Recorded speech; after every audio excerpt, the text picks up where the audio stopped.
السلام علیکم ورحمۃ اللہ وبرکاتہ۔ واٹس ایپ گروپ نمبر 1 میں بلال بھائی نے سوال کیا ہے۔ السلام علیکم ورحمۃ اللہ وبرکاتہ۔ وعلیکم السلام ورحمۃ اللہ وبرکاتہ۔ کیا حال ہے مفتی صاحب؟ میرا سوال یہ ہے کہ اگر کسی بھائی کے عصر کی نماز رہ جائے اور مغرب کی بھی رہ جائے، کیا وہ نماز عشاء کی نماز کے ساتھ ادا کر سکتا ہے؟ عشاء کی پہلے پڑھ لے، پھر بعد میں 4 رکعت عصر کی پڑھے اور بعد میں مغرب کی نماز پڑھ لے، کیا اس طرح بھی پڑھ سکتے ہیں؟ دیکھیے گا، جو شخص صاحب ترتیب ہو، صاحب ترتیب ایسے شخص کو کہتے ہیں جس کے کبھی زندگی میں 5 نمازیں قضا نہ ہوئی ہو، یا اگر ہوئی ہو تو بعد میں اس کی قضا کر لی ہو، تو یہ بھی صاحب ترتیب ہے۔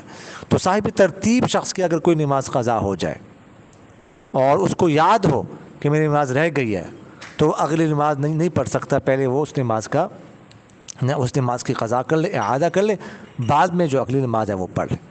اگر صاحب ترتیب کوئی نہ ہو یا اس کو یاد نہ رہے تو اس طرح بھی کر سکتے ہیں، ٹھیک ہے، کہ پہلے جو ہے نا مثلا عشاء کی نماز ہے وہ پڑھ لی، اس کے بعد عصر کی، مغرب کی یا مغرب کے عصر کی، تو اس طرح کیا جا سکتا ہے۔ جزاکم